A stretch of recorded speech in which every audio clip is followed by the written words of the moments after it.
Looks good. Okay.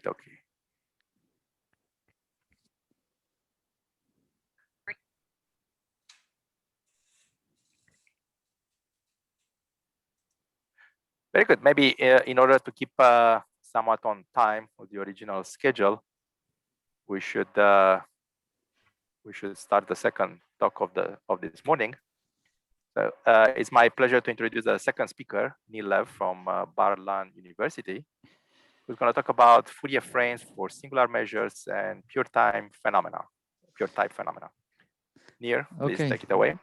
Thank you very much. I would like to really thank the organizers for the invitation, for the opportunity to speak in this meeting. Thank you very much. Do you hear me well, by the way? Yes. Okay, We do. perfect. Thank you. So I will talk about Fourier frames. So I will start with explaining the definition of a Fourier frame. So we work on the Euclidean space Rd. Mu will denote a positive finite measure, positive and finite measure on the space. And lambda will denote a countable set in Rd. Mu lives on one copy of Rd, and lambda, a countable set of points, lives on another copy of Rd. And what we do is, on the copy where mu lives, we look on the space L2 mu. We have Hilbert space L2 mu of L2 functions over our measure.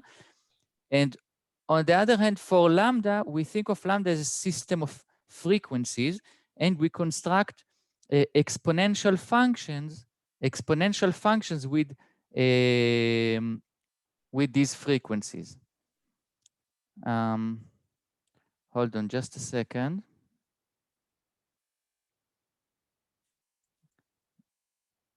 Sorry, because this is what I wanted. Okay, so for each frequency in lambda, we construct exponential functions with these frequencies, and we obtain exponential system. Okay, and now what we want to do is to discuss the frame property. So we consider, so this is a definition. Some of you are familiar with this definition, and the notion of a frame was mentioned also yesterday in Azita's talk, if I remember correctly. So the system is called a frame if we have the following inequality. We take a function f in L2 of the measure. F is a function from L2 space of the measure. We take scalar products of the function with the exponentials with frequencies from lambda. We take the sum of the absolute value squared, and this should be equivalent to the norm of f as an element of the space L2 between two constants which do not depend on the function. If there exists such constants, then we say that the exponential system is a frame in the Hilbert space L2 of mu. So again, I know that many of you are familiar with these notions, but for those who are not, you should keep in mind, for example, the case when the exponential system is an orthonormal basis. So if we have the exponentials are form an orthonormal basis in the space, then of course these inequalities are satisfied. In fact, in this case, the inequalities are equalities, just you have Parseval equality. The constants A and B are equal to 1, right? So if you have an orthonormal basis of exponentials, then you have Parseval equality. But the notion of a frame is obtained by relaxing the equality to an inequality up to constants. So this is a weaker property. And it is known that if you have a frame of exponentials, it is well known that you still, every element of the space can be expanded in a Fourier series with respect to this system of exponentials with frequencies from lambda. And this Fourier expansion is stable. However, it is not necessarily unique, So, but it is well known that for a measure to have an orthogonal basis of exponentials, this is a very strong requirement, and it imposes very rigid obstructions for the measure. So it is quite natural to also study Fourier frames which exist for a wider much wider class of measures. Okay, so we're interested to know, to study Fourier frames for in L2 space of measure. Is the definition clear? If not, please ask now, because I will discuss this definition for the rest of the talk. Okay, so this is a definition, and now I will move to the main problem: which measures admit a Fourier frame? Not every measure has a frame of exponentials. Every measure has a Lebesgue decomposition, as you know. Every measure can be decomposed uniquely as a sum of an absolutely continuous measure, a singular continuous measure, and a pure point or purely atomic measure. This is a classical Lebesgue decomposition. And it was the first observation, it was observed by Laba and Wang, a partial result, and finally by He, Lai, and Lau in 2013. They proved that for a measure to have a Fourier frame, it is necessary that it has a pure type. So either in the Lebesgue decomposition, there can be only one component, okay? Either mu is purely absolutely continuous, or it is purely singular continuous, or it is purely atomic, okay? So you cannot have any mixture. You cannot have any mixture of components if you want the measure to have a Fourier frame.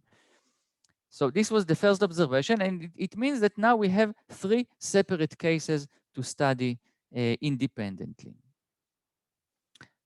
So they call this a pure type phenomenon. This is the phenomenon of pure type. The measure must have a pure type. Okay, now let me tell you what happens in each one of these cases. So the pure point case, in the same paper, they prove that if you have a pure point measure, it is the sum of atoms on a set omega. Omega is the set of atoms.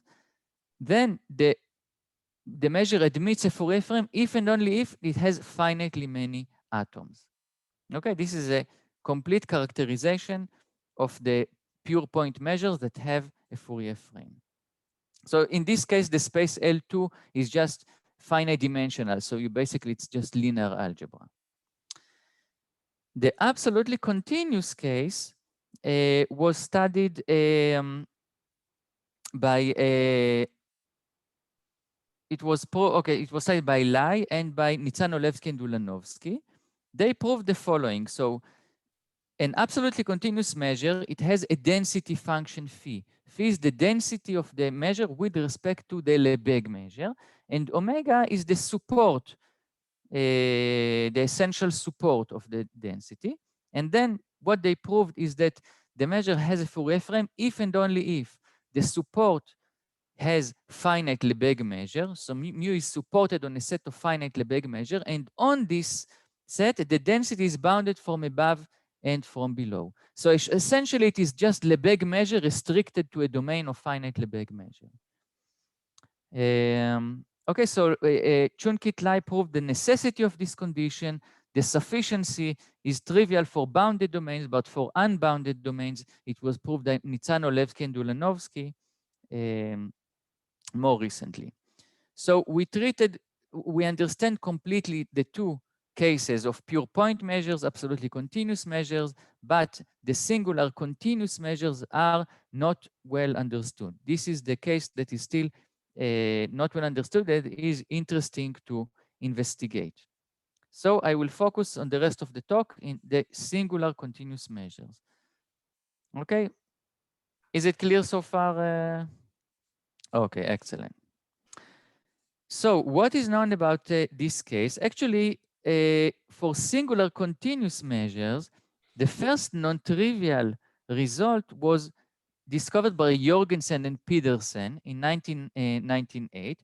They proved that a Cantor measure with ratio 1/4 has even an orthogonal Fourier basis. Okay, so you construct a Cantor type, make a Cantor type construction, you divide an interval into 4 equal parts, and you keep the first and the third, and then you repeat again and again, and you obtain a measure. They prove that it has the space L2 of these measures has not just a Fourier frame, but even an orthogonal frame of exponentials.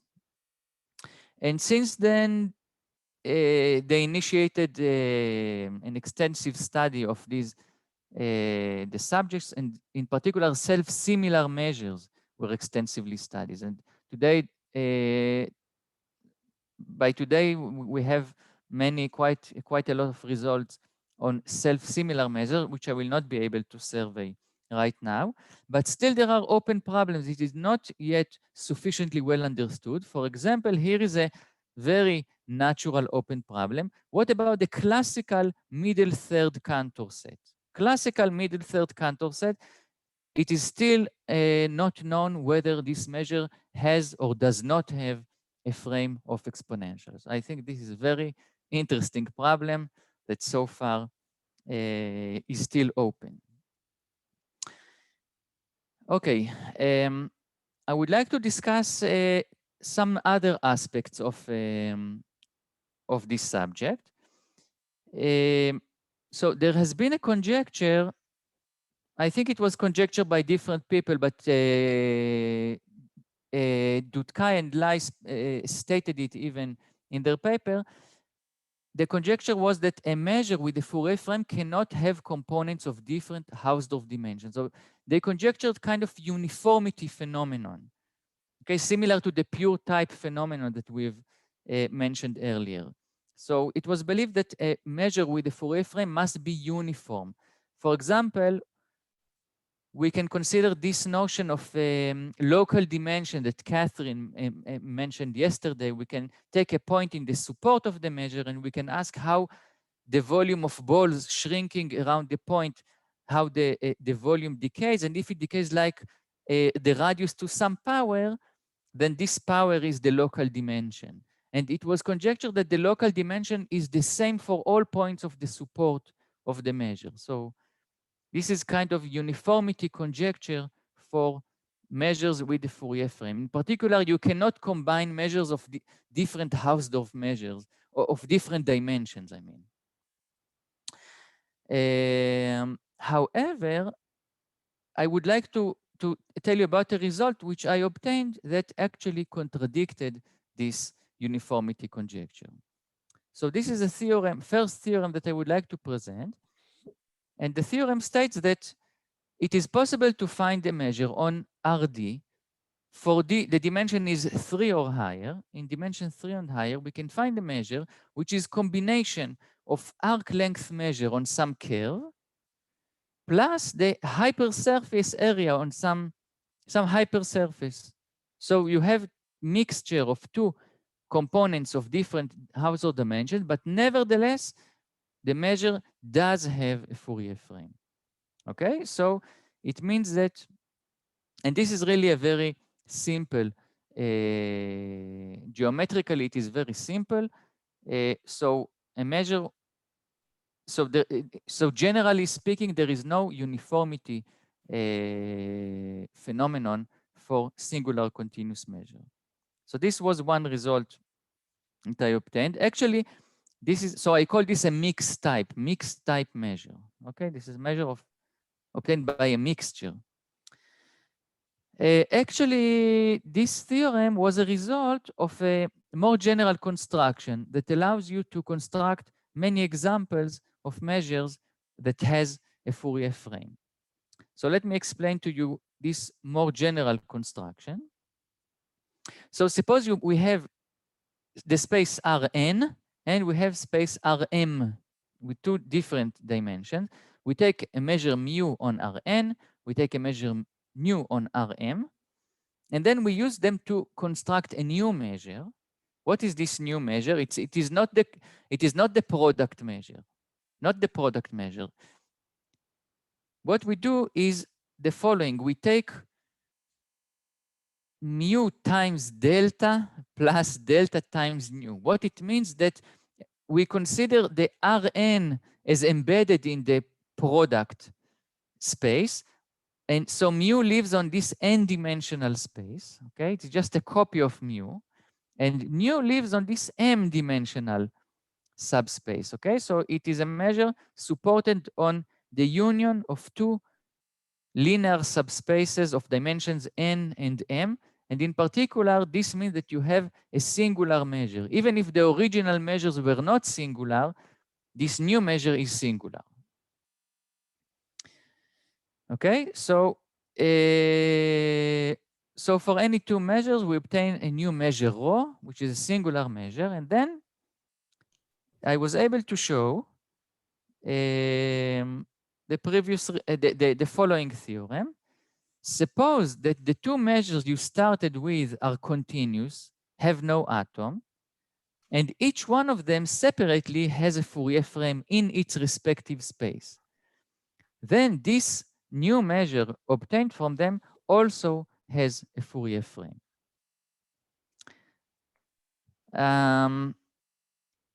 By the way, the assumption that these are continuous measures is necessary, because otherwise the measure will have an atom and then we will be in the pure point realm. But this is not the case that we are studying. So you must assume that they are continuous.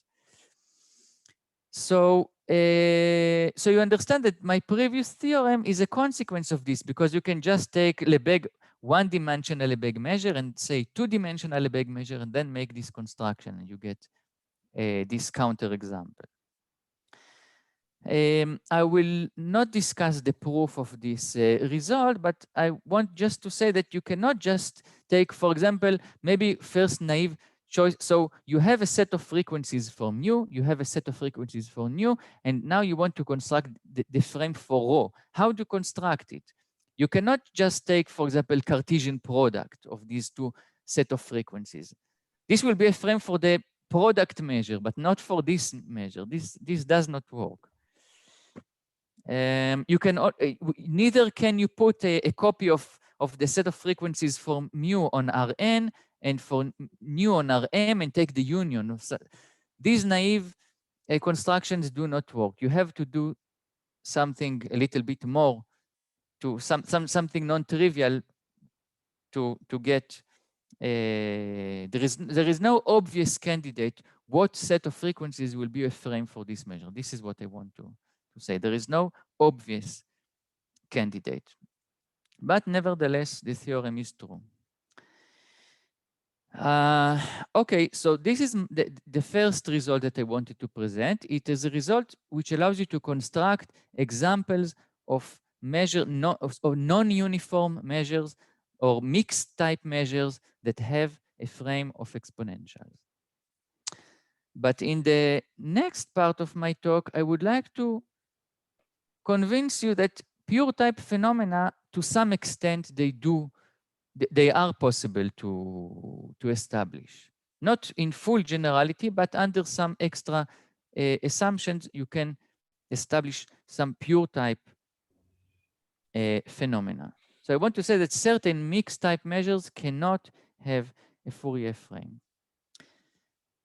And what I want to present is the following result, which I call it Theorem 2. Theorem 2 says the following. Let mu be a measure on Rd of the form arc length measure plus hypersurface area measure. So just exactly of the same form from Theorem 1, okay? Sum of arc length and hypersurface area. But now assume that the hypersurface has a point of non-zero Gaussian curvature. So at least one point, the hypersurface is curved.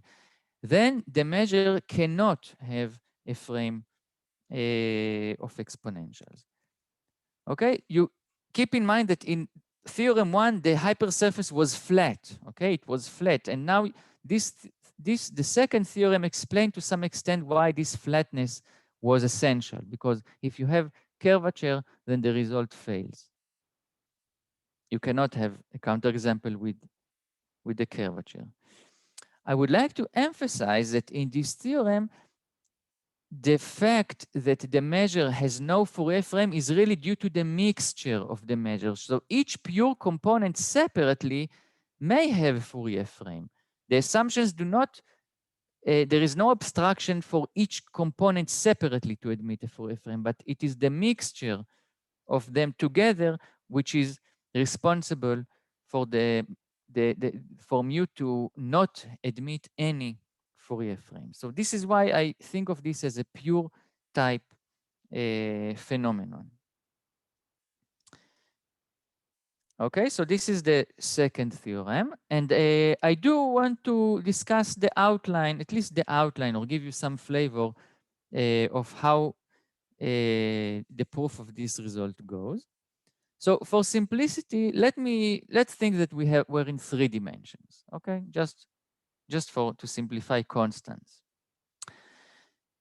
So first we have an arc length measure. We combine arc length and hypersurface. Let's call the arc length measure gamma.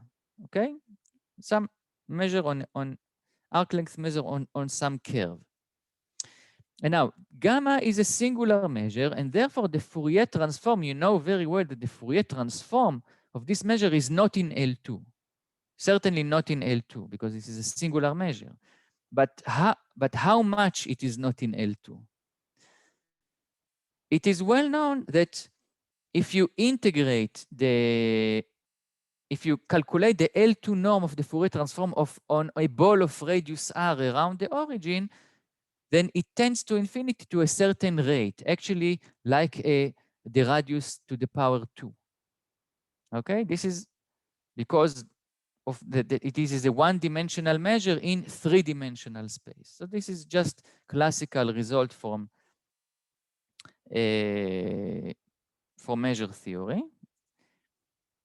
And using this result or this fact, we prove the following lemma, that if we have a Fourier frame for this measure, then the set of frequencies has to be quite sparse. What it means quite sparse? It means that the number of frequencies in a ball of radius r is bounded by a constant times the radius of the ball.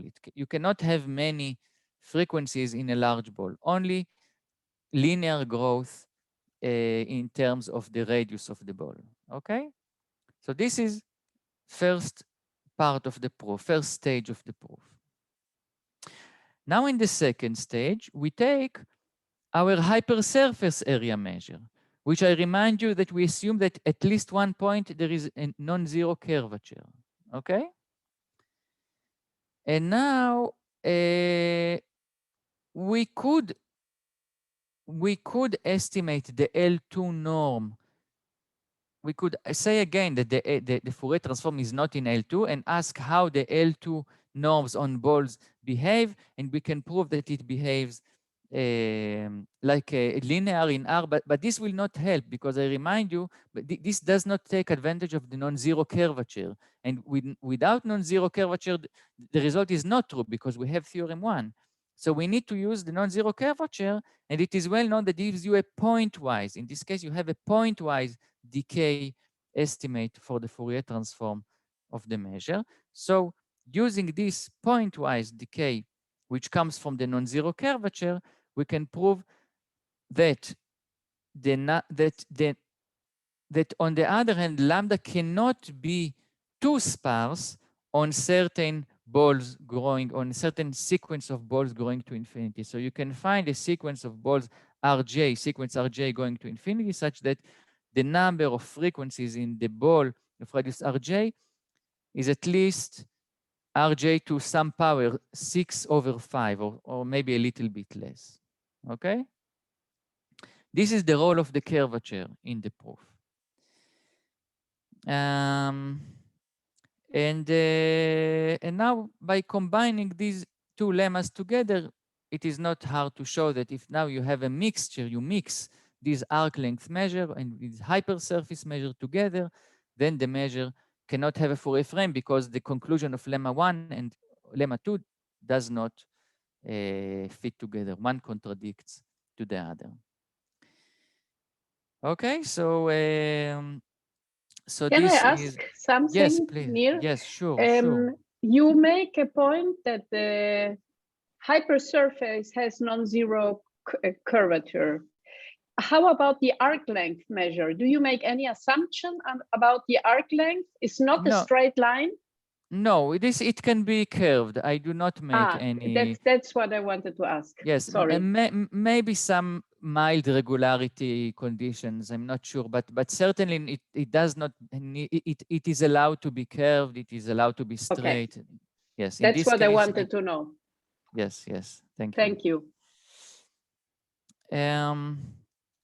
Okay, so by the way, this theorem can also more generalize. We can, instead of taking a curve, we can take a surface measure on some small of some surface of small dimensions. So it is possible to generalize this not just to one-dimensional curve, but to some lower dimensional surfaces. But I will not state this more general version.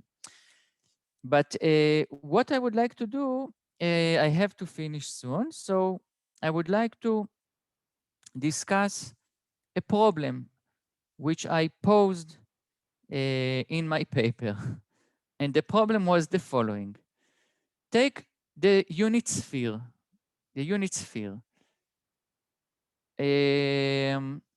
okay, in RD, this is a D minus one dimensional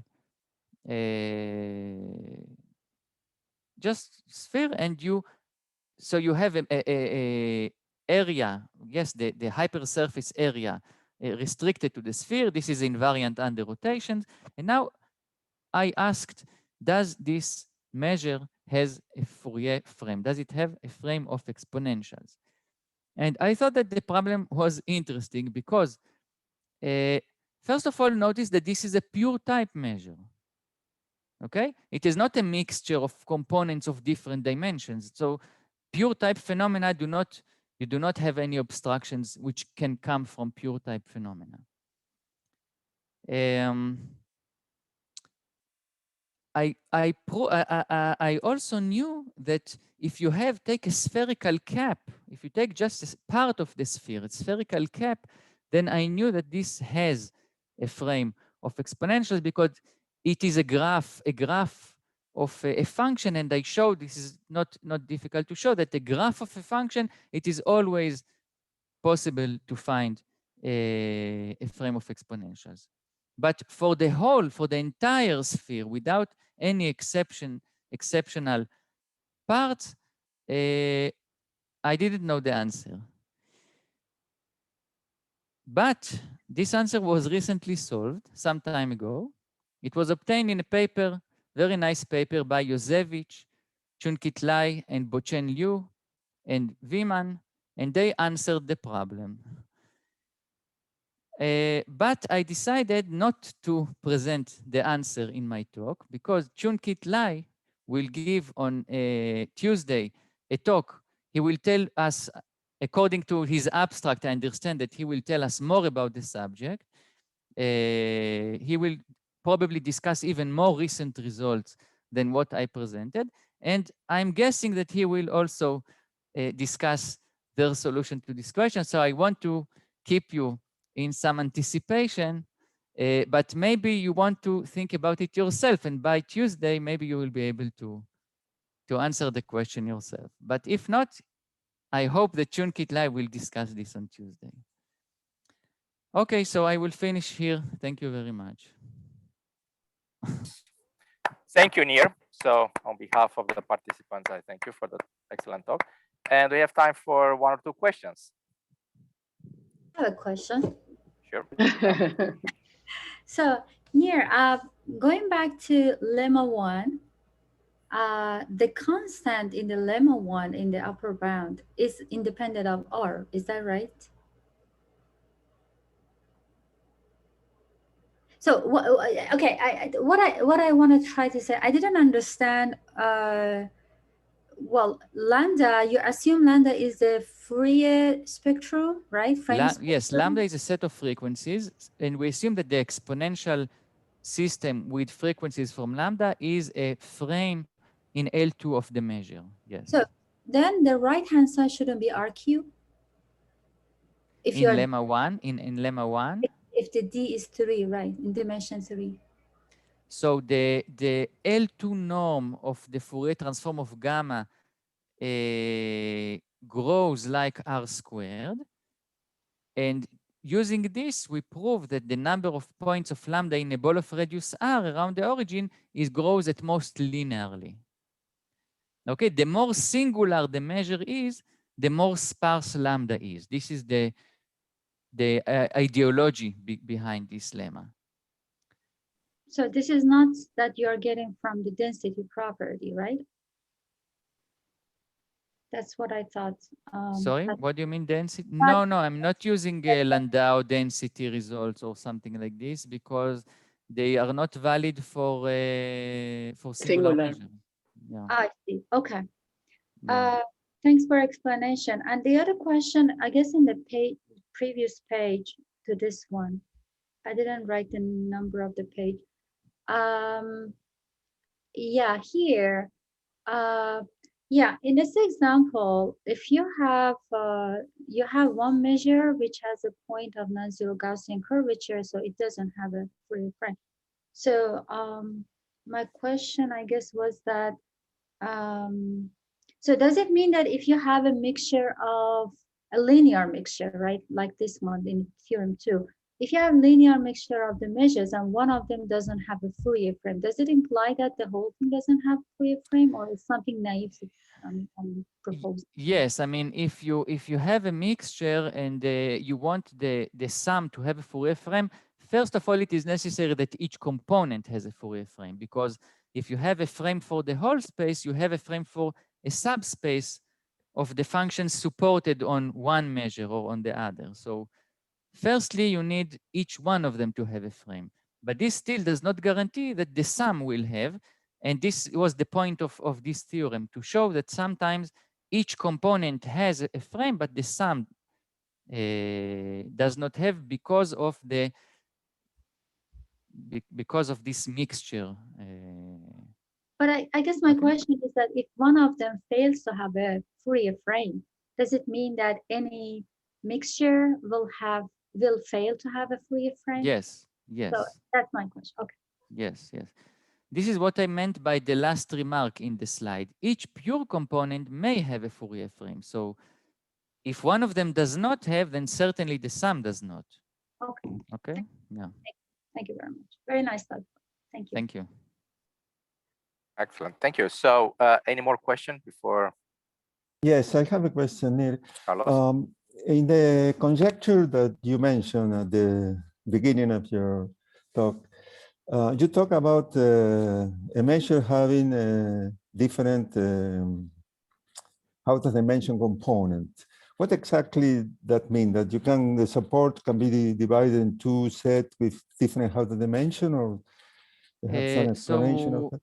Yeah, so the conjecture, first of all, I think that